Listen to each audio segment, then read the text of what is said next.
must be evening, Monday again. ladies and gentlemen. It must be Monday. It must be episode 5 of Monday Night Monsters. Can't believe we made it through a month and we're into month 2. That's whenever I sit down and I see you on my video screen here, I think it's got to be Monday. Thank God it's Monday, right? That's right. That's right. Well, ladies and gentlemen, welcome this evening. We have, I think, a fun show for you tonight. We're going to be tackling. We're actually returning to the British Isles after last week's show on Celtic folklore. We're returning to the British Isles for another wonderful old legend, one that is particularly of fascination near and dear to my co-host Ron here. We are going to be discussing legend of the Loch Ness monster. I think one of the most ancient and fascinating legends in European history, and so very excited to dive into that this evening. You know what? And I love your little play on words, of course. Yeah, diving into the loch and its murky depths and see if we can get to the origin of all this crazy goings on at the loch. I'm nothing if not one for double entendres and puns. Absolutely. One of the cool things about the loch, though, is that it's not unique. Whenever the loch was formed at the end of the last ice age, there were a lot of different lakes around the world that was formed at the exact same time under the same conditions as well. And it's interesting whenever you look at these on a world map, the vast majority of these lakes hold some sort of mysterious creature within them. This is actually true, and the thing about the Ice Age lakes too is that they're so mysterious because they're incredibly deep. They tend to be very murky, especially the Scottish lochs. They're very sort of clotted with peat moss and things like that. And so discovering their depths and actually finding out what actually lives in them isn't as easy as it might be in larger, wide open bodies of water. And so I think there's always a mystery associated with them. Yeah, whenever I was in graduate school, I got a chance to go to Loch Ness. And it's an interesting place. I mean, it's beautiful. It's not overgrown or commercialized in any way. There's a couple of museums that are dedicated to the Loch Ness monster. And of course, you can find yourself a keychain there with a little Nessie on it, or you get yourself a hat or a shirt. But it's not overly commercialized to the point that it's like a Disneyland or anything. It's still very sparse, still very Spartan conditions there in and around the loch. And whenever you get there, you are overcome with a sense of awe, not only with the legend and lore associated with the lake itself, but just with the overall scenery as well. It's in the Great Glen area. It was formed during glaciation, and you have these towering hills on either side that plummets down to a depth of nearly 1,000 feet, and it really is a place of wonder. And if you're so inclined, you can take a little boat there, and they will take the entire the length of the loch and tell you some good Nessie stories along the way. But whenever you're in the loch, the water is the color of root beer. I mean, you cannot see anything whatsoever, and it's a great place to hide. But as you and I tend to be more on the scientific side of things, is this loch capable of concealing not only a Loch Ness monster, but it's necessary to have a breeding population of these creatures? So that being said, is it possible to hold around 1,000 of these creatures in an area that's about 23 miles long and a mile wide? Well, I think as the evening goes on, we're going to explore sort of those possibilities, whether in fact they're scientifically feasible, whether there's any other way in which the loch could potentially support a population like that, even if the physical space of the loch may not be sized for it. But I think before we dive into that, what I'd love to do, first of all, I always think it's a good idea. We should quickly introduce ourselves because not everybody's always with us every week. So I am Christopher Rondina, as you can see on my tag below, author and sort of a legend hunter, monster hunter. I haven't had the opportunity yet to get to Scotland, but I'll be briefly visiting next month, in fact. And so, Ron, a little bit about who you are and what you do as well. Yeah, my name is Ron Murphy. As you can see on this little thing here, these little tags are so helpful. And I also, this is like to tell the truth. I also am a legend hunter and folklorist and mystery hunter, if you will. And I've got in my life, I've got to track down a few cryptozoological mysteries, and I've been places where Bigfoot is said to roam, and werewolves are said to prowl, and vampires are said to lurk, and where lake monsters have said to swim. So I think that we bring a pretty cool perspective onto this. Now, throughout the evening, as I say, I think we're going to dive into some of the DNA evidence and some of the sort of natural phenomena that may explain the legends of the Loch Ness Monster. But I think before we get too far into that, it might be fun to delve back into the sort of darker corners of history and see how far back the legend actually goes. The loch itself, having only really been formed around the time of the Ice Age, isn't millions of years old, but it's a few 100,000 years old, I think, at this point. But the first probably account of the Loch Ness Monster, if I'm not mistaken, took place around, what was it, the 6th century, if I'm not mistaken. Is that correct, Ron? Yeah, I think it's somewhere around there. Yeah, the 6th century, whenever missionary work started to come out of Ireland, this is all on the basis of Saint Patrick. So Patrick starts ordaining missionaries to go to Scotland and these other kind of pagan areas. And Saint Columba, who was a very famous saint to come out of Ireland, was one of the first saints to go to the Scottish people. And it is in part of his evangelization of the Scottish folk that we first have a Nessie sighting. And what's so interesting about this is that the sighting itself does not take place in Loch Ness. It takes place in the River Ness, which is a very long and winding river that actually connects to the ocean. Now, today, since the time of the Victorian period, the River Ness is now separated from the ocean by a series of locks and dams. So it would be very difficult for a large creature to swim up the channel now.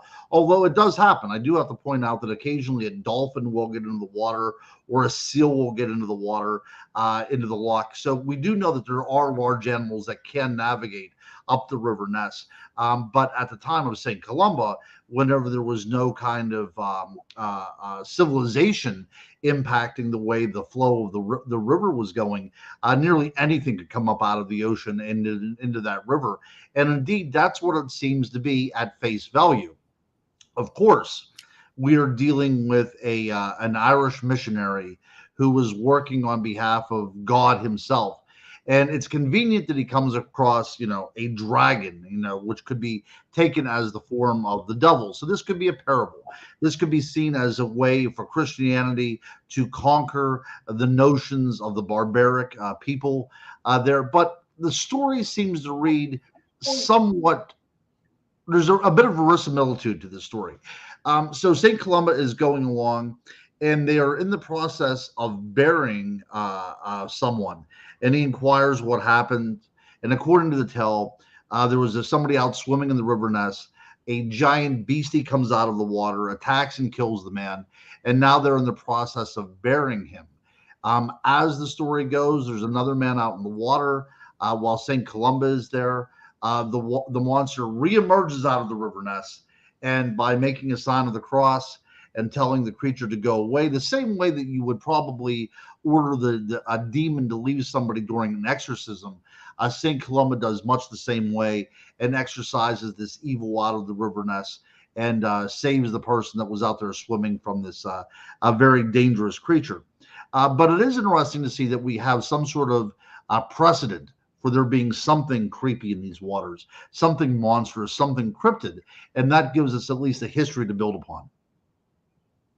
It's interesting too. The story, as far as I understand, wasn't actually committed to writing until about 100 years after Jenks' time, and so, of course, as with almost any legend, if you read different accounts of it, they elaborate and put in different details of it. And one of them that I heard is that he actually laid hands upon the man who'd been killed by the creature, who was in the process of being buried by these heathens, and brought him back to life. And so I think as each successive version of the story has gone on, St. Columba's sort of miraculous impact on the situation has increased. And they also say that banished the creature from the River Ness, and fled to Loch Ness and has never been able to leave there since. So he effectively trapped it in Loch Ness. So perhaps we have St. Columba to thank for all of these legends.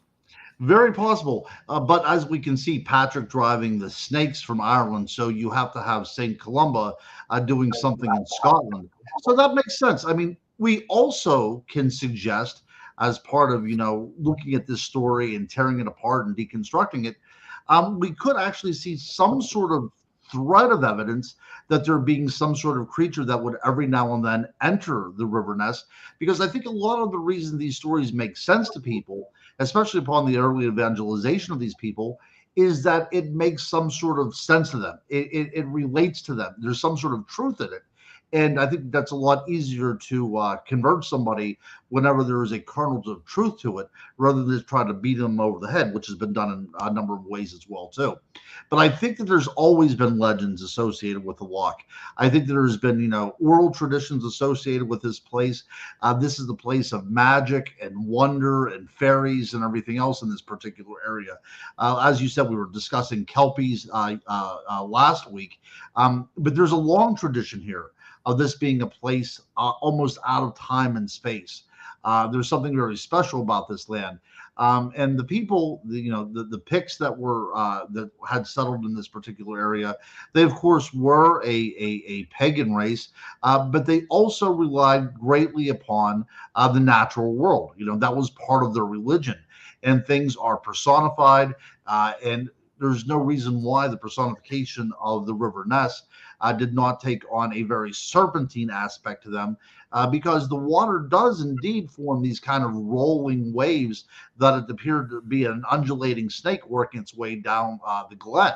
So it's very possible this personification of the beast in the lake was supplanted by the idea of Christianity coming in, and we have St. Columba to take credit for that.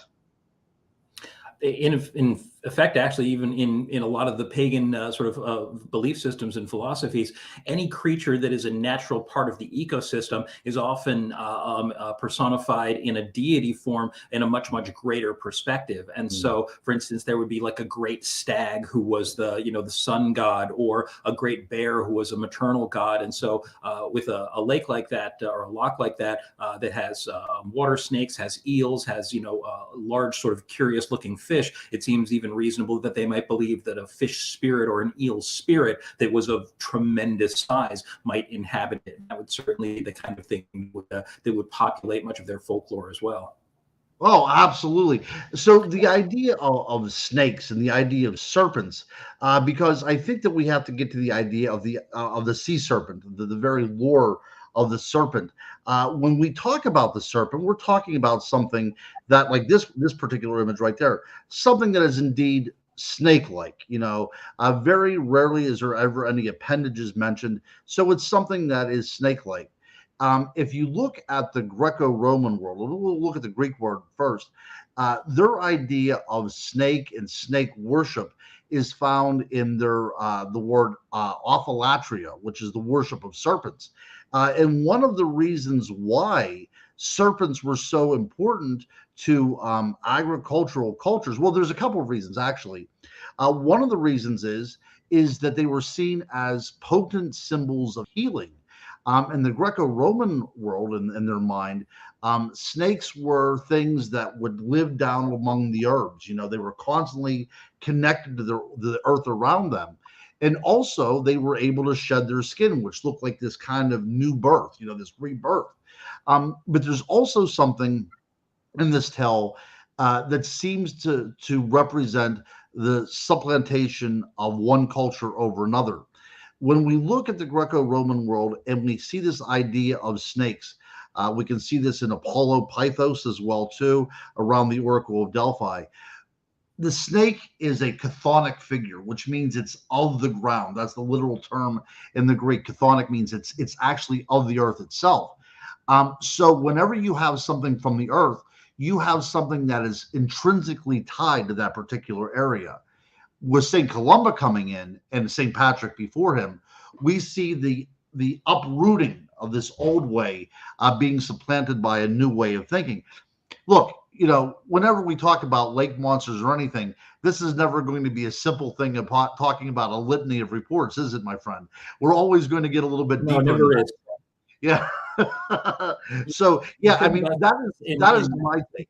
From a historical point of view and from a multidisciplinary point of view, looking at this from a purely anthropological term, it makes sense to me that a saint like Patrick in Ireland or a saint like Columba in Scotland was able to encounter something that had deep meaning to the people, and they were able to drive this out and replace it with another way of thinking. so much of the folklore from that period, the sort of great transition from pagan beliefs into later sort of monotheistic and Judeo-Christian beliefs, happened also sort of embody the transition earth-based belief, earth-based religions, where animals, earthy topics were considered sacred, to this cosmic belief system where the earth represented the things that were corrupt and the things that were dirty and the things that were bestial, and God was distant from the earth. God wasn't part of the earth. God was in some distant sort of celestial location. And you do see that in so much of it. And so, of course, I suppose if St. Columba was trying to make a name for himself, encountering one of these chthonic entities and being able to drive it away and sort of banish it to the loch, that'd be a myth maker. And I suppose if you're trying to follow in St. Patrick's footsteps, trying to set yourself a myth isn't a bad idea. Not trying to in any way impugn the reputation of the great St. Columba, but even still, it's a worthwhile pursuit, or sort of an avenue of pursuit, to wonder if that may have had something to do with it. Right. I was thinking when we were talking about this that one of the great serpent myths that would have certainly impacted the British Isles, especially Scotland and Ireland, is Jormungandr. Jormungandr, the great worm, who was the Midgard serpent of Old Norse mythology. Now, of course, Norse impact, especially in the northern British Isles, in Ireland and in Scotland, still felt there today. And so many of those settlements have a great deal of Nordic blood in them, and you have a lot of bleed over in those belief systems. And this is, again, it's one of the sort of dark chthonic creatures in Norse mythology, this enormous serpent, which was said to completely encircle the world and hold its tail in its own mouth in order to sort of keep the world intact. And it was said that when Jormungandr finally released its tail and rose from the ocean, that it would bring about the twilight of the gods, the end of time. So it was this apocalyptic serpent beneath the waves. So even that, I imagine, has got to be somewhere sort of beneath the subconscious of the Scottish myth system. Well, that's an excellent point, Christopher, and that's why I'm so glad that we shared Monday Night Monsters together. So we talked about the idea of supplantation of different ideas. So when we talk about the Pictish people, we're talking about people that also have dealt with the Viking culture coming over there and supplanting and synchronizing with so many of their legends as well too. So we see successive generations reshaping their worldview on how everything is, the outlook on everything. So of course we do see the idea of Viking influence, Scandinavian influence in this. But when we even look at the tale of Beowulf, we see very early on, before he fights Grendel and his mother, that he too encounters a very large sea serpent as well, which he's able to defeat. So this idea again and again and again of our heroes encountering something from the sea, something serpentine from the sea, and being able to conquer that, does show first of all the idea of Judeo-Christianity coming into being, because even though Beowulf was part of an oral tradition that precludes the Judeo-Christian aspect, it was definitely written at a time whenever Christianity was beginning to spread and take hold on the British Isles. But with Beowulf, though, you do, again, like I said, you have the idea of these great serpents that inhabit the ocean, and only the very special and the very set aside can go about conquering them. But we can go back to the very first work of literature, which is the Epic of Gilgamesh, and we see a sea serpent in there as well too, that comes up and snatches eternal life from our main character Gilgamesh. So from the very beginning, we've always been looking at the waters with a sense of uneasiness and with a sense of what lies beneath. And that, I think, that ultimately is one of the reasons that even just the fairly contemporary idea of the Loch Ness intrigued so much. There's nothing that both terrifies and fascinates us more than the idea of something that is just beneath the surface, invisible, and yet potentially has the power to devour us. I mean, it's the reason why things like movies like Jaws and the idea of the Kraken, which we were talking about a couple of weeks ago in our cryptid, the sea is one of the most intriguing, one of the most underexplored, and one of the most terrifying things in any body of water. To us, I think the idea is that you have this sort of malleable surface, and we like to be in the water. We like to be on boats. We like to go fishing. We like to swim. It's something that human beings love so much, but it's always a little bit of an anxious experience because you have this surface and you know that beneath that surface, below what you can see, something can appear in a heartbeat and take a bite out of you. And that in itself is innately terrifying. Absolutely. Now, whenever you put that into a lake, exactly, any body of water at all. I mean, I think that lakes in some ways are even more terrifying because at least in the sea, it's very easy for people to float because it's salt water. But I don't know how many lakes you've swam in. I certainly swam in a lot of lakes.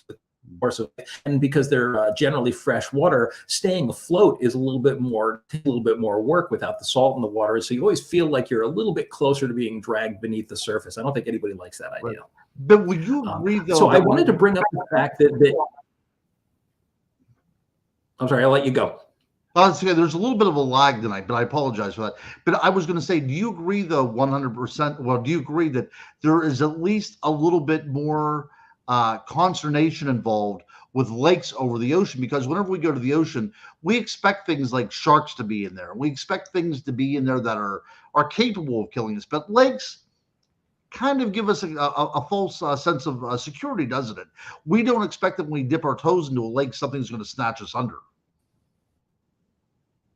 Well, it depends how many Stephen King books you've read, but as a rule, I think you're right. Yeah. What I was going to say a few moments ago is that so a lot of these stories we're talking about date back 1,000 years or so. But if you fast forward a little bit now into the 19th century, the Loch Ness monster didn't really, despite St. Columba's unusual experience there at the River Ness, the Loch Ness monster and the idea of these lake monsters didn't really gain a whole lot of public attention. They were sort of little known legends until I think it was around the 19th century that sightings began to occur around Loch Ness. And I don't know if there's any specific ones in question, but I know that even around that time that sightings began to be published in books. People began to address the topic of what to do if such a creature existed. But this was right around the late 19th century, if I'm not mistaken. Yeah, you're probably looking around like the late 1920s. And the reason for that is because, you know what they did, Chris? They decided to put a road in that ran parallel with Loch Ness.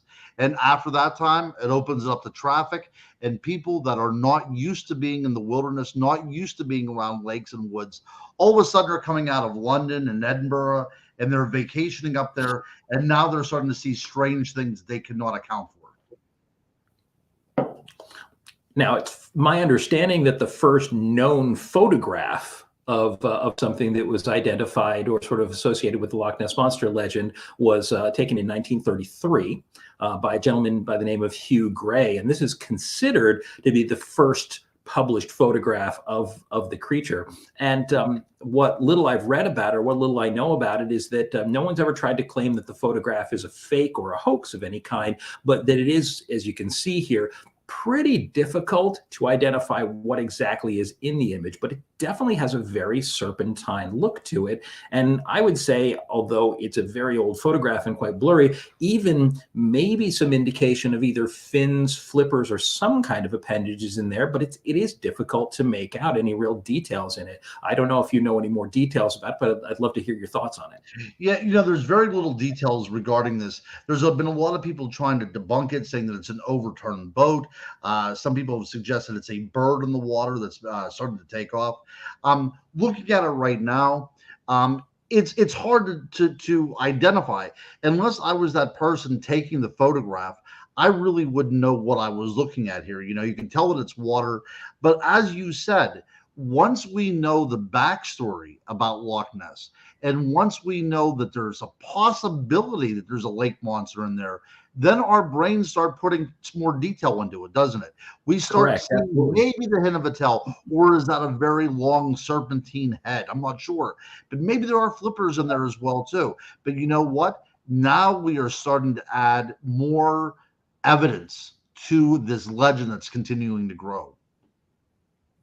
And one of the factors I think that comes into play, especially with a photo like this, is what in the paranormal field we call pareidolia, which is the idea that our brain desperately craves the idea of order. And so when we see an image that's foggy or blurry, our brain tries very hard to make sense of it. And so we add details based on gradations in color. And all of a sudden you find we're seeing eyes, we're seeing ears, we're finding distinctive details in a blurry photo that doesn't necessarily show anything distinctive at all. But it's very difficult to turn your brain off and to get it to stop doing that. And it makes it difficult sometimes to be objective about images like this. But it certainly gained a great deal of attention when it came out. And it isn't, however, by any means the most well-known photograph of the monster. I think, strangely enough, with all the many years in between then and now, I don't think that there's any photo that's ever been more famous than the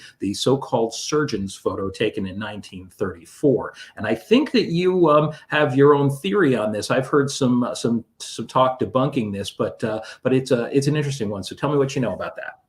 Okay, so this is the iconic Loch Ness monster, and this, if you can remember, in the 1970s, In Search Of would open up with this image. It was part of One of our great inspirations. Yeah, absolutely, man. So I would look at this and I would think, oh, definitely, we're seeing the Loch Ness monster. As a kid, I desperately wanted to believe in this. Now, this is a cropped picture, so we're getting a very, very isolated image of this particular creature. But there is another photo as well that actually shows the far bank of the loch in the background, which I've always found interesting, because if this was indeed just a toy submarine with a head affixed to it, then I don't know why it looks so large. Okay.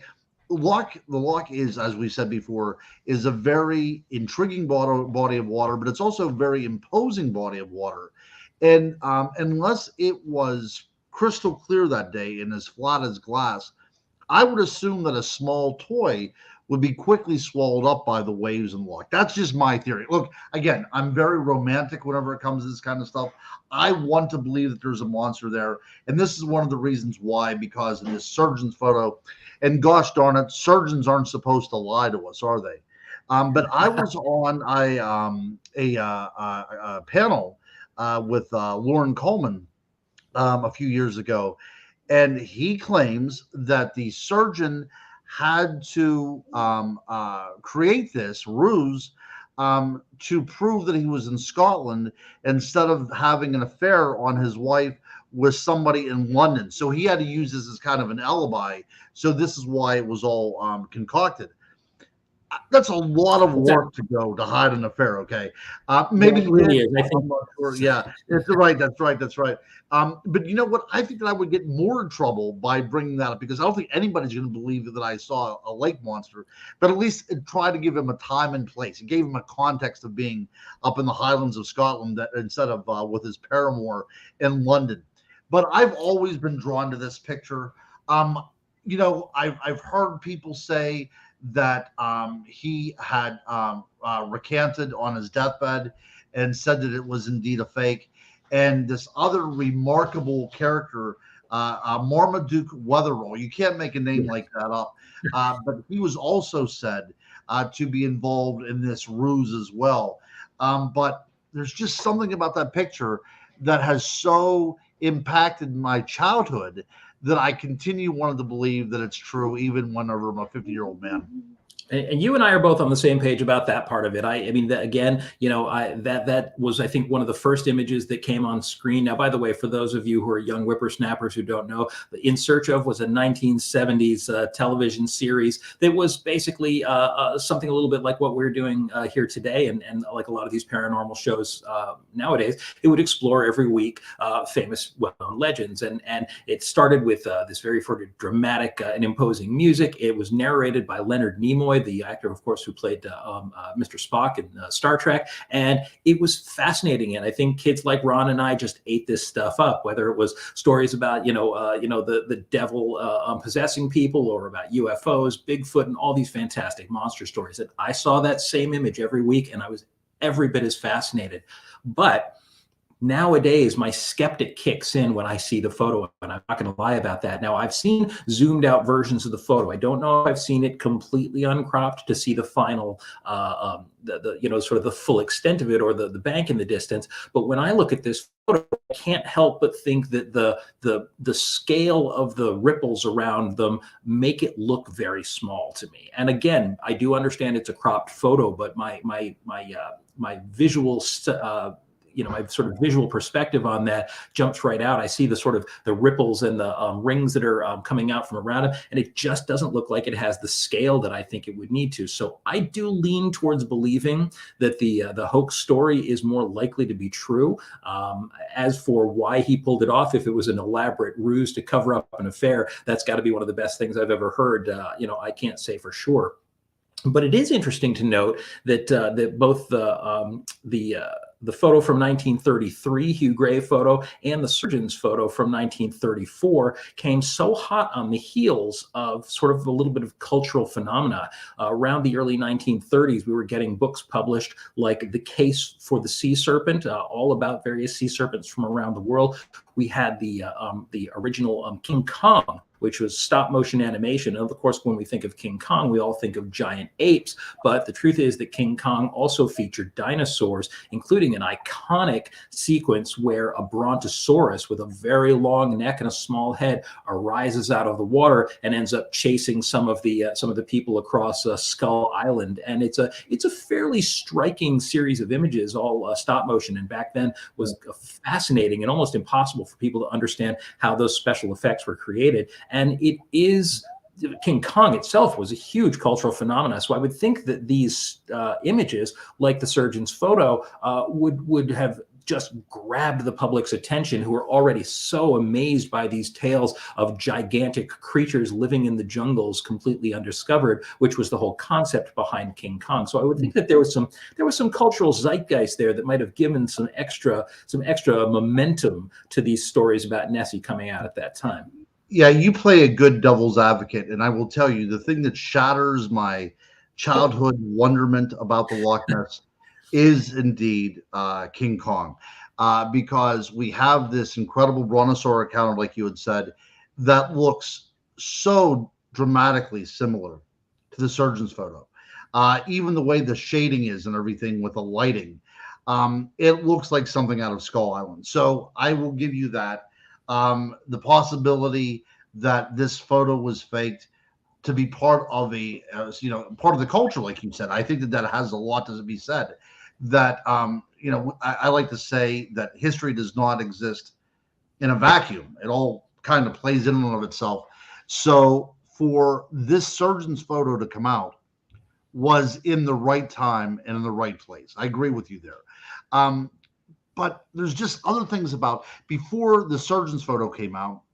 even before the Hugh photo came out, people were reporting seeing something that was on the land. More often than not, this creature was on the land, leaving the woods, sometimes seen with an animal in its mouth, crossing the road and going into the loch. So there's still always going to be this sense of, yeah, there's something in there for me. I'm still going to say that, but I think that you've adequately played a good prosecuting attorney on that, and I think we might have to lay this one to rest on the surgery.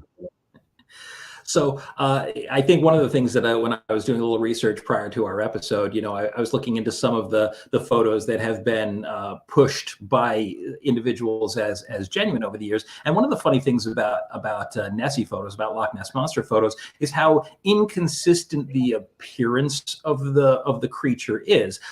Sometimes it's very serpentine with multiple humps.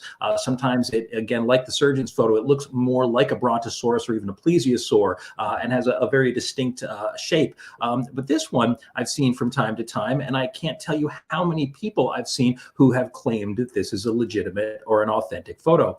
And that's funny for a lot of reasons, because in terms of clarity, it's right up there with the surgeon's photo. I mean, it's not a terribly clear image, but with those little horns and you can almost see a face on the creature, it's an intriguing image. And I will say that the perspective and the size of the creature looks a bit more likely to be authentic. However, what always strikes me as very funny is that this is a known image, not of a living creature at all, but of a prop from a I think it was 1969 or 1970 film called, of all strange things, The Private Life of Sherlock Holmes.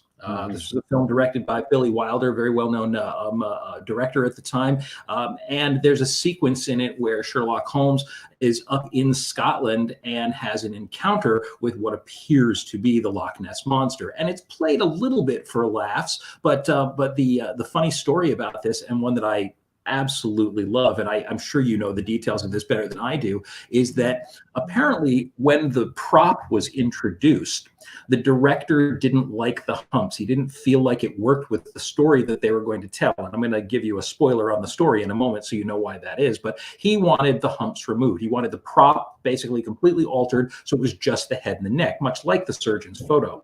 And the prop masters, the creators of the prop, said to him, listen, that's going to affect the buoyancy of this thing, which has got to float and move through the water. And he said, I don't care. I don't want those humps. Get rid of them. So they did it. They got their shot. They got the shot, and it's shown in the film if you ever get a chance to see it or even watch a clip on YouTube. But very shortly thereafter, the prop completely sank, and they were not able to recover it. And this led to, I think, one of the most fun stories ever, which was, what was this, Ron? I think you may know this in, what was it, 2016? There was a documentary film crew working in Loch Ness, and they were able to find the prop, but they found it by accident. So basically their cameras suddenly caught this enormous Loch Ness monster down at the bottom of the loch, and I can imagine gave everybody a little bit of a fright, but it turns out that it was the prop from this 1969 film and is still sitting there. So I think you can legitimately say there is a Loch Ness monster at the bottom of the loch, no matter what anybody else says at this point. That's right. Now, Mary Beth Reimer, one of our listeners, said it looks like a giraffe head. And we'll talk about those silly looking protuberances on the top of the head, but that is almost it's a very ubiquitous thing whenever it comes to sea monsters and sea serpents.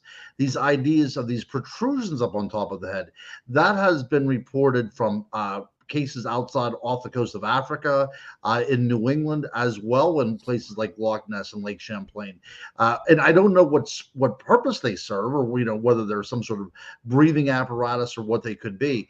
But those little things that look like horns have been very well documented in sightings. You can even see them on some of the maps. Whenever they said, here be monsters on the maps, sometimes these creatures are seen with those as well.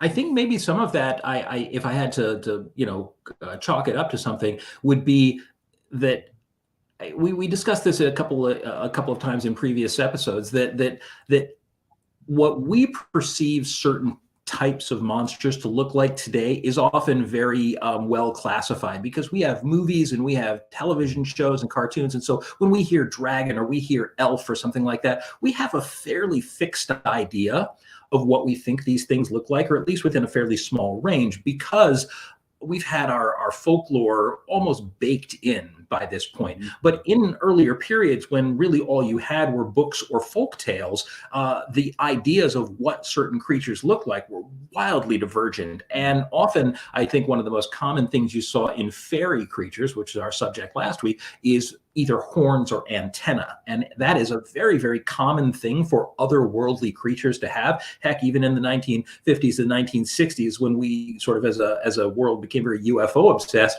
all of our aliens had little antennas on them. And so the idea that this otherworldly creature, instead of being sort of physically a dinosaur the way we would imagine it, was probably portrayed as something that was far more otherworldly. So having these little sort of knobby antenna on top, I think it was an accoutrement that made people feel like the creature was more otherworldly. So I think it probably started out in illustrations and maybe turned up in later design that way. Sure. Yeah, because whenever these people were illustrating these things, they were getting these reports second and third hand. So they never saw these creatures. So you would take it to a photographer, and then somebody there would be the artist, the illustrator. And they were just, like you had said, they were taking this off of different accounts and adding their own little bit. And so it is a part of the idea of monster building, right? It's a part of the idea of this legend making. In fact, I mean, I think we see this today, is that our modern ideas of monsters are evolve all the time, but they're also shaped very much by cinematic interpretations. We are used to that. Back then, they didn't have that kind of thing. Today, we see Dracula. He's got a cape and he's got a bow tie and evening cloak. We see Frankenstein. He's got a flat top on his head and bolts on his neck. None of that stuff existed in the original books, and so again, we're so influenced by that we tend to assume that the image that we see is meant to be an accurate representation. But back then, they had absolute artistic license in creating these creatures. And I didn't know where to put this guy in our lineup, but I had to bring this one in because in the late 1940s, right with the advent of television, we had a sea serpent who kind of became America's darling. And if there's a few folks older among us, we had Beanie and Cecil, the sea serpent. And every time I see images of this happy-looking sea serpent, I can't help but think how much he must have been influenced by the popularity of the Loch Ness monster. And this is a character who still exists in some form, in popular culture today. Now, again, I'm definitely dating myself a little bit with this, but in the 1940s and 1950s, started out as a sock puppet on a live-action TV show, then evolved into cartoons, some of the first color cartoons, and then later into comic books and things like that, and still beloved by a lot of people today. I don't know if modern versions exist that I'm aware of, but even still, you can see how the sea serpent is really kind of an ingrained part of our popular culture. Yeah. And again, we can see the iconography existing as well too. Those protuberances that were once on top of the head, now at this time have moved down onto the nose. Yeah, he's got his little sort of horns for noses, I suppose.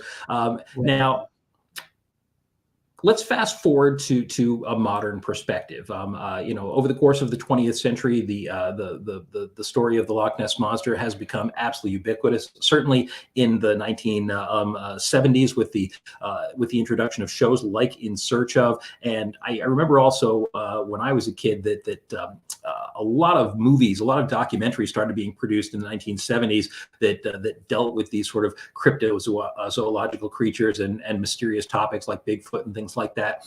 And so we started, I think, at that point to see more photographs of these creatures. But this one is actually comparatively new, and I only discovered it when I was doing a little bit of research for the show. But it's a fascinating photo because it certainly looks really legitimate. It is somebody claiming that they took this at Loch Ness just in 2020, just 2 years ago, by Mr. Schlise. And it looks enormous based on the image. I have to say that if I had to try to identify that as a known species that existed, I would be without a clue. I mean, it almost looks like it could be the back of a whale or an incredibly large fish of some kind. But that model back, have you seen this one before? And what are your theories on it? Yeah, I have seen this before, and this is the only one that appears that it looks very natural, doesn't it? Like you had It said. really does. It's incredibly Yeah, the way convincing. Yeah. Now, whenever I first saw this, my mind immediately went to sturgeon. But the closer look at it, you obviously cannot see those interlocking plates or anything. So we do Correct. not have a sturgeon there. This appears, in many ways, to be mammalian. It appears to be some sort of cetacean, like a whale or a dolphin. To me, at least, of course. But you don't see any kind of blowhole going on. You don't see it, getting breath or anything. But whatever the case is, it appears to be an animal that is supposed to be there. It looks like it's part of the environment. It does, and I suppose the only thing, I mean, if you have to challenge the photo, it's not necessarily that it doesn't look completely legitimate. It's that it's maybe that you can't be 100% certain that it was actually taken in the loch. And I suppose if we do take it at face value and assume that the person who took this photo was on the level and did take it in the loch, that the idea of a whale or any species of cetacean making it into the loch seem to be an incredible stretch. But this brings up, I think, one of the sort of wackier theories, but one that has always fascinated me because we've talked a lot about our childhood fascinations in this, is in the 19th century, around the time that some interest in this, the Loch Ness legend was beginning to grow, we also had the introduction of books like Journey to the Center of the Earth by Jules Verne. And this is a story that deals with an expedition to this lost world. Speaking of, again, another 19th century book, The Lost World by Arthur Conan Doyle, both of them suggesting these ideas of a hidden world within ours where prehistoric creatures still lived. And if for just a moment we wanted to say, listen, if there was any possible way for a prehistoric creature to continue to exist, because of course that's one of the most common theories, that it is some kind of a survival of a dinosaur-like species. If that was ever going to happen, the loch couldn't support it, not on its own. But what if the loch was not its only option? What if it was actually coming from some kind of a subterranean cavern? The idea of this subterranean world existing below ours is one that's been incredibly popular for at least 200 years at this point. I think Jules Verne used a Scandinavian word for it, called it Scotaris, this supposed hollow earth theory. And there's a tremendous number of people who actually still support the hollow earth theory to this day.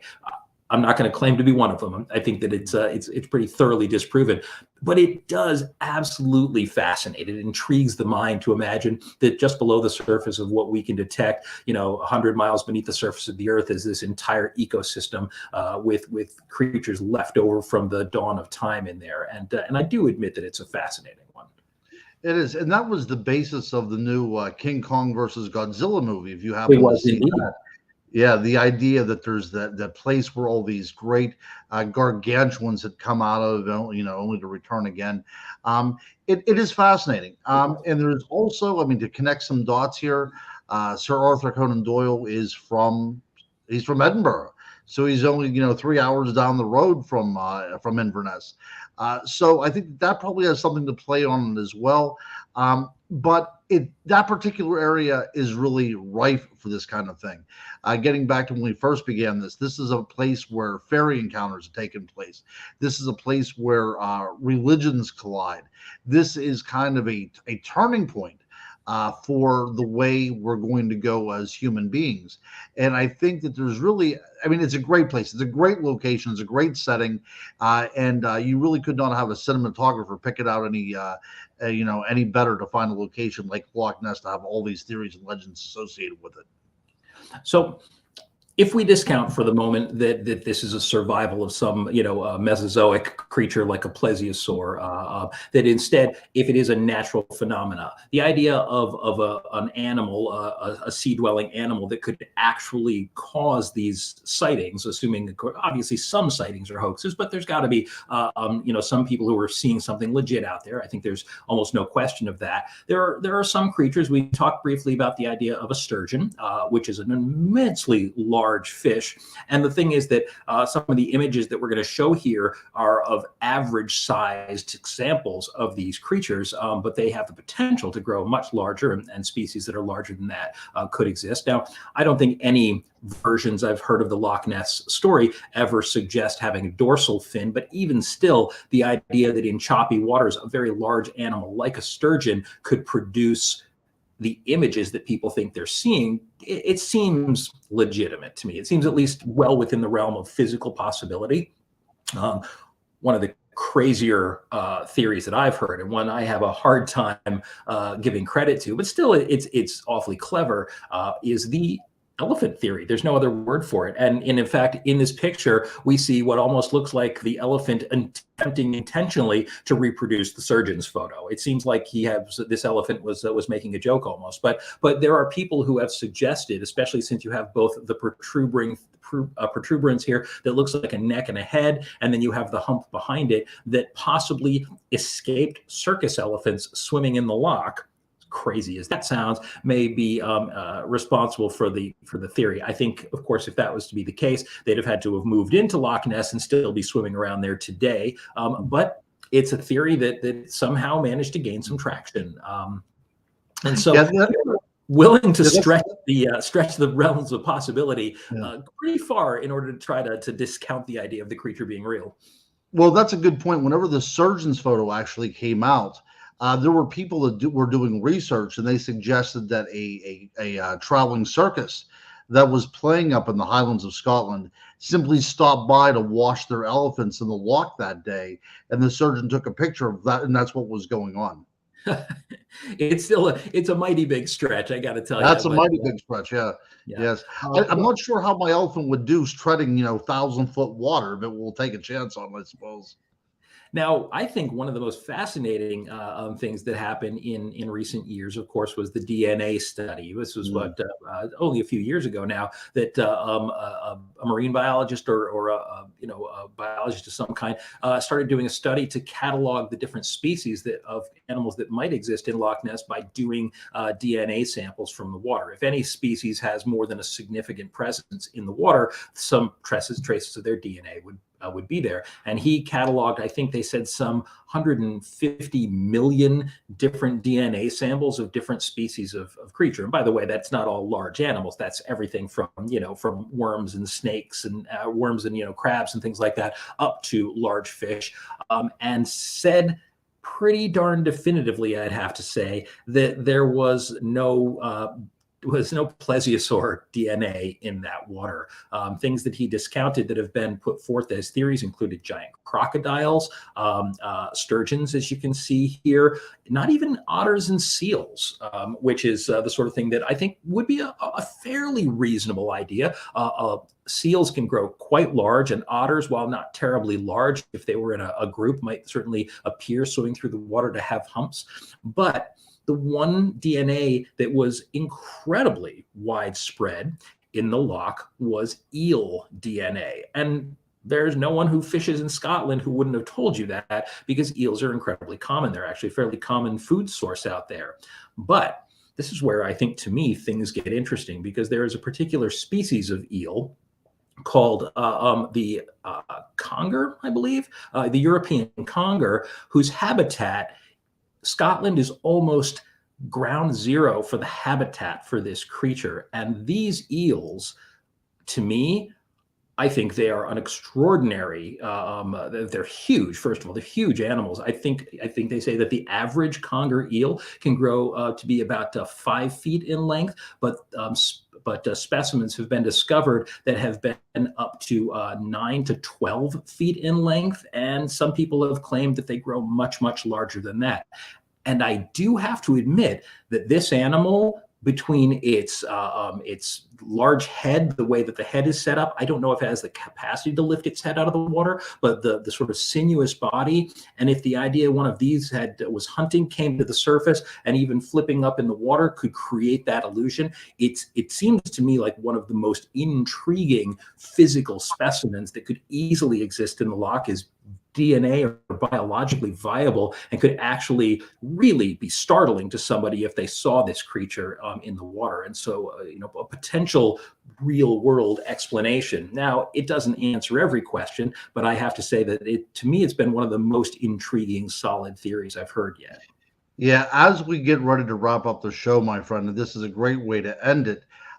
Because of course, whenever they did the environmental DNA, the eDNA test, I was hoping it was going to come back plesiosaur. You know that, but whenever it came back with so much eel DNA, it led me to remember an interview I did with a gentleman by the name of Steve Alton, probably about 5 or 6 years ago. He is the one that wrote the Meg.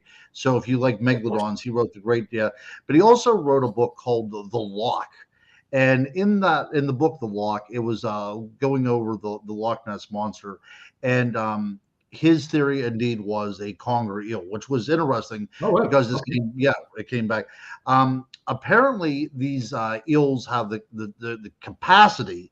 I believe that the possible termination of the size that these things can get could be about 30 to 50 feet if they were left to go on their own. That's a huge creature, Also, they have the capability of scurrying across the water as well, too, or scurrying across land, I should say. Often they get trapped in tidal pools, the smaller ones, and they are very serpentine-like and can easily. It looks like they're crawling, like a snake would be crawling across land to go to the water.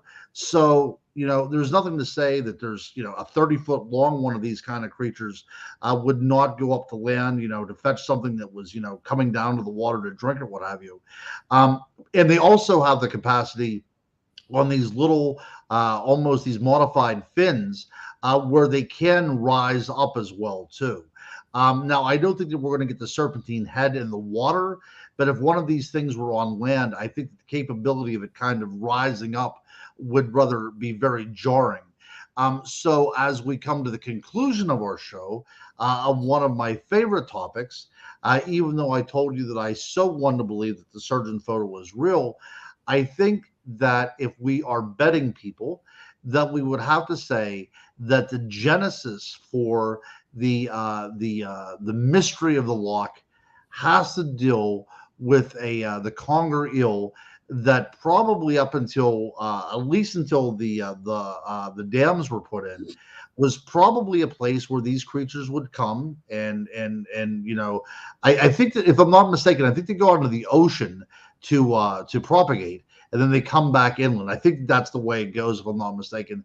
But I think the loch is home right now to a plentiful amount of eels. And at one time, before the lochs were put in, before the dams were put in, it probably was a place where very large eels would congregate to.